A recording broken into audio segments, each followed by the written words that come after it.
అందరికీ నమస్కారం. నా పేరు భాస్కర్. నేను విజయనగరం జిల్లాలో గల శృంగవరపుకోటలో శ్రీ వివేకానంద డిగ్రీ కళాశాలలో డిగ్రీ కాలేజ్ ప్రిన్సిపల్గా చేస్తున్నాను. అయితే ఈరోజు నేను ఈ వీడియో చేయడానికి ముఖ్య కారణం ఏమిటి అంటే, ఎగ్జామినేషన్ ఫీజు కట్టుకోకపోతే ఏం జరుగుతుంది. ప్రజెంట్ ఆంధ్ర యూనివర్సిటీ వారు ఎగ్జామినేషన్ ఫీజు అనేది అనౌన్స్ చేయడం జరిగింది. అయితే దీనికి రేపు చివరి తేదీ. చాలామంది విద్యార్థులు లేదా కొంతమంది విద్యార్థులు ఎగ్జామినేషన్ ఫీజు అనేది కట్టుకోలేదు. ఇంకా కూడా రేపే చివరి తేదీ అయినప్పటికీ కూడా ఈ సమస్య చాలా కాలేజీల్లో ఉంది. విద్యార్థులకు అవగాహన లోపం అనేది కొంత ఉంది. ఎలిజిబిలిటీ ఉన్నప్పటికీ కూడా వారు చివరి తేదీ కోసం వెయిట్ చేస్తూ ఉంటారు. చివరి తేదీ కోసం వెయిట్ చేయడం వల్ల ఏం జరుగుతుందంటే, ఆంధ్ర యూనివర్సిటీ వారు చెప్పినటువంటి ఆ డేట్లోగా కట్టుకోకపోతే ఆంధ్ర యూనివర్సిటీ వారికి కొంత టైం అనేది కూడా ఇస్తున్నారు. అయితే దీనికి 2000 రూపీస్ ఫైన్ అనేది పడుతుంది. ఇది అందరూ కూడా గమనించాలి. ఎగ్జామినేషన్ ఫీజు ఎంతైతే ఉందో ఎగ్జామినేషన్ ఫీజుపై మళ్ళీ 2000 రూపాయలు అదనంగా మనం కట్టుకోవాల్సి వస్తుంది. ఇది ఆర్థిక భారం అవుతుంది. కాబట్టి వీలైనంత వరకు కూడా చివరి తేదీ ఎప్పుడో తెలుసుకొని చివరి తేదీలోగానే ఎప్పుడు కూడా మనం కట్టుకోవాలి. ఇది గుర్తుంచుకోండి.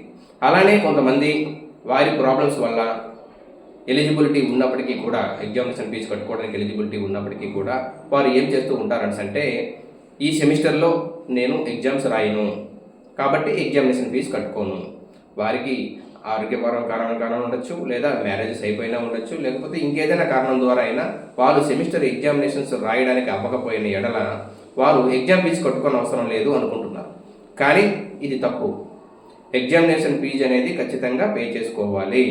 లేదు అంటే ఏ సెమిస్టర్లో వారు ఉన్నారో ఆ సెమిస్టర్లో ఎగ్జామ్ ఫీజు అనేది కట్టుకోకపోతే ఆ సెమిస్టర్లోనే వారు ఉండిపోతారు. డిస్కంటిన్యూ చేసినట్టు లెక్క. ఫర్ ఎగ్జాంపుల్, ఇప్పుడు ఆంధ్ర యూనివర్సిటీ వారు 2, 4, 6 సెమిస్టర్ల తాలూకా ఎగ్జామినేషన్ ఫీజు అనేది కట్టించుకుంటున్నారు. విద్యార్థి సెకండ్ సెమిస్టర్కి సంబంధించిన విద్యార్థి ఎగ్జామినేషన్ ఫీజు పే చేసుకోకపోతే అతను సెకండ్ సెమిస్టర్లోనే డిస్కంటిన్యూ చేసినట్టు వస్తుంది. అతను ఓన్లీ ఫస్ట్ సెమిస్టర్ మాత్రమే కంప్లీట్ చేసినట్టు వస్తుంది. ఒకవేళ అతను పాస్ అయిపోయి ఉంటే అతను మళ్ళీ సెకండ్ సెమిస్టర్ లేదా అతని ఎడ్యుకేషన్ కెరియర్ అనేది కొనసాగాలి అనుకుంటే సెకండ్ సెమిస్టర్లో మళ్ళీ జాయిన్ అవ్వాలి. Next batch academic year batch తాలూకు అడ్మిషన్స్ అవ్వాలి.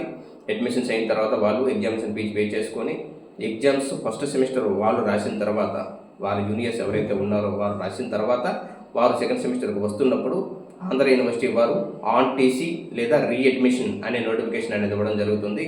ఈ నోటిఫికేషన్లో వారు మళ్ళీ సేమ్ కాలేజీలోనే జాయిన్ అయితే దాన్ని రీఅడ్మిషన్ అంటారు. వేరే కాలేజీలో జాయిన్ అయితే దాన్ని ఆన్ టీసీ అంటారు.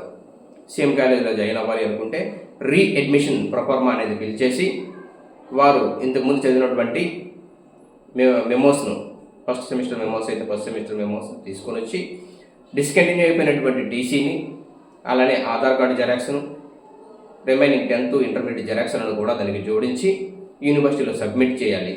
దీనికి గాను రీఅడ్మిషన్ అయ్యి ఉంటే దానికి కొంత అమౌంట్ అనేది ఉంటుంది. సేమ్ కాలేజీలో జాయిన్ అయితే ఒక అమౌంట్ ఉంటుంది, విత్ ఇన్ ద యూనివర్సిటీలో అయితే ఒక అమౌంట్ ఉంటుంది, అవుట్ సైడ్ ఆఫ్ ది యూనివర్సిటీలో అయితే ఒక అమౌంట్ ఉంటుంది. ఈ అమౌంట్ కూడా వాళ్ళు 2000 నుంచి 4500 వరకు కూడా అమౌంట్ అనేది దీనిపై డిపెండ్ అయి ఉంటుంది. అది డీడీ తీసి యూనివర్సిటీలో సబ్మిట్ చేయాలి ఈ సర్టిఫికేట్స్తో పాటు. అప్పుడు యూనివర్సిటీ వాళ్ళు వారికి రీఅడ్మిషన్ లేదా ఆన్ టీసీ అనేది వారికి పర్మిషన్ అనేది ఇస్తారు. మళ్ళీ వారి జూనియర్స్తో కలిపి వాళ్ళు జాయిన్ అయ్యి డిగ్రీ చేయాల్సి వస్తుంది. ఒకవేళ వారికి ఎగ్జామినేషన్ రాయడానికి అవ్వకపోతే, ఎగ్జామినేషన్ ఫీజు అనేది పే చేసుకొని ఉంటే వీరికి ఎలిజిబిలిటీ ఉంది కాబట్టి యూనివర్సిటీ వారు ఏం చేస్తారు అంటే ఫర్దర్ సెమిస్టర్కి వాళ్ళని ప్రమోట్ చేసేస్తారు. అప్పుడు సెకండ్ సెమిస్టర్ ఎగ్జామినేషన్ రాయకపోయినప్పటికీ ఫీజు కట్టేసి ఉంటే సెకండ్ సెమిస్టర్ ఎగ్జామ్స్ వాళ్ళు fourth semester plus second semester కలిపి రాసి కంప్లీట్ చేసుకోవచ్చు.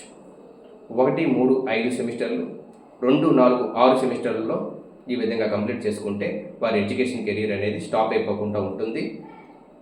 అమౌంట్ అనేది వేస్ట్ అవ్వదు, అలానే టైం అనేది వేస్ట్ అవ్వదు. Time is more than money. కాబట్టి ఈ విషయాన్ని అందరూ కూడా అర్థం చేసుకొని ఎగ్జామినేషన్ ఫీజు అనేది విత్ ఇన్ టైంలో పే చేసుకోండి. ఒకవేళ ఏదైనా ప్రాబ్లం ఉంటే ఎగ్జామినేషన్స్ రాయడానికి అవ్వకపోయినప్పటికీ కూడా ఖచ్చితంగా ఎగ్జామినేషన్ ఫీజు అనేది చేసుకుంటే మీరు ఫర్దర్గా ప్రమోట్ అవుతారు. ఈ విషయాన్ని వీలైనంత మంది వరకు కూడా షేర్ చేస్తారని తెలియజేసుకుంటూ సెలవు తీసుకుంటున్నాను. Thank you.